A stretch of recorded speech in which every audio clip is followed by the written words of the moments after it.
বিসমিল্লাহির রহমানির রহিম। আসসালামু আলাইকুম। আমার ভিডিওগুলো আজকের ভিডিওর বিষয়বস্তু হচ্ছে সাধারণ বিজ্ঞান। সাধারণ বিজ্ঞানের মানবদেহ অংশ থেকে আজকে কিছু প্রশ্ন উত্তর নিয়ে আমি হাজির হয়েছি।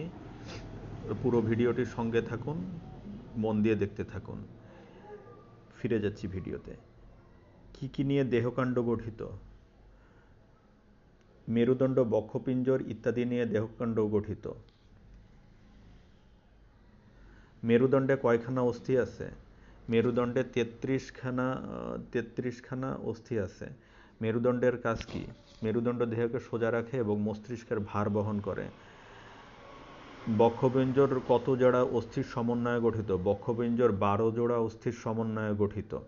ঊর্ধ্বাঙ্গ কয়টি অস্থি দিয়ে গঠিত? ঊর্ধ্বাঙ্গ ৬৪টি অস্থি দিয়ে গঠিত। মানুষের দেহে কয়খানা হাড় রয়েছে? মানুষের দেহে ২০৬খানা হাড় রয়েছে। মানবদেহের সবচেয়ে বড় অস্থির নাম কি? মানবদেহের সবচেয়ে বড় অস্থির নাম হলো ফিমার। মানবদেহের ছোট অস্থি কোনটি এবং এর নাম কি? মানবদেহের ছোট অস্থির নাম হচ্ছে কানের ভেতরের অস্থি, এর নাম হচ্ছে স্টেপস। মানব কঙ্কাল কয় ভাগে বিভক্ত এবং কি কি? মানব কঙ্কাল ৪ ভাগে বিভক্ত। মাথার খুলি, করোটি, দেহকাণ্ড, ঊর্ধ্বাঙ্গ এবং নিম্নাঙ্গ এই ৪টি দিয়ে গঠিত। নিম্নাঙ্গ কয়টি অস্থি দিয়ে গঠিত? নিম্নাঙ্গ ৬২টি অস্থি দিয়ে গঠিত। অস্থিসন্ধি কি? অস্থিসন্ধি কি? উহা কত প্রকার এবং কি কি?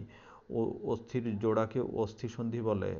উহা ২ প্রকার, যথা সচল অস্থি এবং অচল অস্থি। তরুণাস্থি কি? হাড় এবং অস্থির প্রান্তভাগ এক ধরনের মসৃণ আবরণে ঢাকা থাকে, এই আবরণকে তরুণাস্থি বলা হয়। অন্ত্র এবং তন্ত্রের মধ্যে পার্থক্য কি? অন্ত্র হচ্ছে টিস্যু বা কলার সমষ্টি এবং বিভিন্ন অঙ্গ দিয়ে গঠিত হয়, আর বিভিন্ন অঙ্গ দিয়ে গঠিত হয় হলো তন্ত্র। মানুষের সাধারণত কত জোড়া স্পাইনাল নার্ভ থাকে? মানুষের সাধারণত ৩১ জোড়া স্পাইনাল নার্ভ থাকে।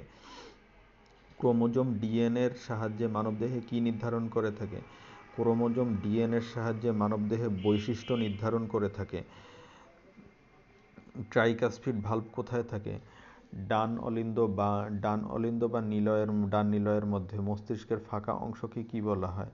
মস্তিষ্কের ফাঁকা জায়গাকে বলা হয় ভেন্ট্রিকল। অস্থিতে কি পদার্থ রয়েছে? অস্থিতে ক্যালসিয়াম জাতীয় লবণ ও পানি রয়েছে।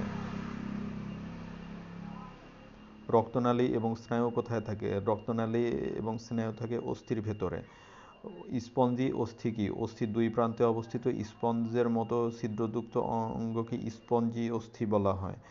বৃক্কের প্রধান ভূমিকা কি? রেচন কার্য সম্পন্ন করা হলো বৃক্কের প্রধান ভূমিকা। মানবদেহে প্রোস্টেটের সংখ্যা কতটি? মানবদেহে প্রোস্টেটের সংখ্যা হচ্ছে ১টি। মানবদেহের সবচেয়ে বড় লসিকা গ্রন্থি কোনটি? মানবদেহের সবচেয়ে বড় লসিকা গ্রন্থি হচ্ছে প্লীহা। অযথা ফেসবুক, ইউটিউব স্ক্রল করে ভিডিও না দেখে এই চাকরি রিলেটেড ভিডিওগুলো দেখতে থাকুন। এটা আপনার জীবনে কাজে লাগবে, জীবন গঠন করতে আপনার কাজে লাগবে।